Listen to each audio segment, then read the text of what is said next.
માતાજી મિત્રો, આપણે આજે એક વાત કરવાની છે કે આ યુદ્ધ જે થઈ રહ્યું છે, આ યુદ્ધના અંદર ઘણી ખરી યુટ્યુબના અંદર ખોટી અફવાઓ ફેલાવે છે।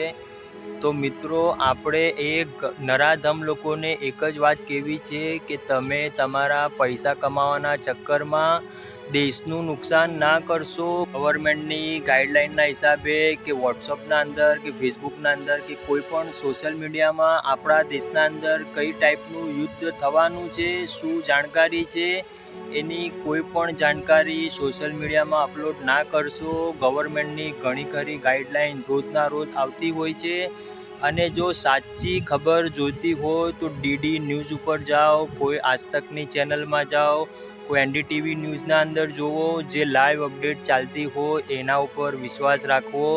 ખોટી અફવાઓ પર વિશ્વાસ રાખશો નહીં। અને મારે એ તમામ ભાઈ બહેનોને બે હાથ જોડીને રિક્વેસ્ટ કરવી છે કે તમે આ યુદ્ધના અંદર ભલે સામેલ નથી, પણ જેના દીકરા, જેનો બાપ, જેનો બેટો ગયો છે એના હૃદયના અંદર જ એને વીતે છે કે મારો દીકરો આજે જવાન તો છે, સૈનિક તો બની ગયો, પણ આજે જે ભારત પાકિસ્તાનનું યુદ્ધના અંદર જે લડવા જાય છે મિત્રો, ઘણા ખરા જવાનો આપણા શહીદ પણ થઈ ગયા। ઘણા ખરા લોકોને એકના એક દીકરો હતો, એમને દીકરો ખોયો, ઘણા લોકોએ પોતાનો આદમી ખોયો, ઘણા લોકોએ પોતાનો ભાઈ ખોયો। આપણે ગર્વ મહેસૂસ કરવાનો છે કે આપણા દેશના અંદર આવા જવાનો પડ્યા છે જેણે પોતાની કિંમત નહીં રાખી, દેશને સાચવવા માટે પોતાના લોહીનું પાણી કરી નાખ્યું છે। અને અમુક જે નરાધમ લોકો પડ્યા છે આપણા સમાજના અંદર, જેને ખાલી અને ખાલી પોતાનો સ્વાર્થ જોઈએ છે, એવા લોકોએ સોશિયલ મીડિયાના અંદર ઘણા ખરા ફોટો કોમેડી બનાવીને અપલોડ કરી દીધા છે। ઘણા લોકોએ ફાલતુગીરી વાહિયાત આઈડિયા લગાવીને એ વિડીયોને અપલોડ કર્યા છે। ઘણા ખરા લોકોએ કોમેડી ફોટો પણ બનાવ્યા છે। મિત્રો, આ એકદમ ખોટી વાત કહેવાય છે। આપણે આપણા દેશનું જો ના થઈ શક્યા હોય તો આપણે થશું। દેશના માટે તમે કાંઈ કરો ના કરો, પણ જે કરે છે એને કરવા દો। દેશ આપણો છે, આપણે ભારત માતાના છીએ। ભારત માતા માટે ઘણા લોકો જીવ આપી દીધો છે।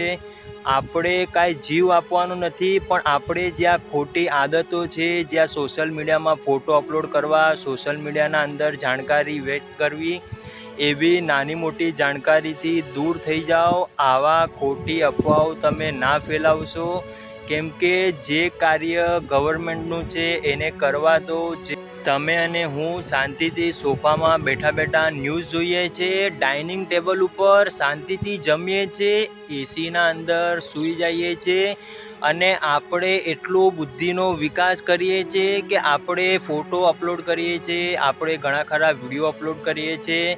તો મિત્રો, જેના ઘરના અંદરનો કોઈ વ્યક્તિ સૈનિક હશે અને એ આર્મીના અંદર હશે, એના જ ઘરના અંદર ખરેખર વીતતી હશે કે મારો દીકરો આજે આર્મી બન્યો છે અને દેશની રક્ષા માટે ગયો છે, તો એના ઉપર કોઈ આંચ ના આવે। એના ઘરવાળા તો રીત પ્રાર્થના કરે છે, એવી પ્રાર્થના આપણે પણ કરવાની છે કે આપણા દેશની રક્ષા થાય, આપણા દરેક સૈનિકની રક્ષા થાય। મિત્રો, એના જગ્યાએ આપણે શાંતિથી કોમેડી વિડીયો બનાવીએ છીએ, લોકોને રાજી કરીએ છીએ। અત્યારે લોકોને રાજી કરવાનો સમય નથી રહ્યો। અત્યારે જે આ યુદ્ધ ચાલી રહ્યું છે એ યુદ્ધના અંદર આપણે ઘેર બેઠા પણ સામેલ થઈ શકીએ છીએ। તો કઈ રીતે?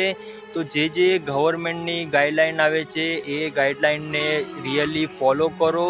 ખોટી અફવાઓમાં ના જાઓ અને ખોટા અફવાઓવાળા વિડીયો તમારા મોબાઈલના અંદર સોશિયલ મીડિયામાં અપલોડ ના કરશો। જો આવી નાની મોટી જાણકારી તમે તમારા મગજના અંદર ઉતારશો અને આટલી વસ્તુ જો ફોલો કરશો, તો પણ આપણા દેશના અંદર જે સૈનિકો છે એમને પણ ગર્વ થશે।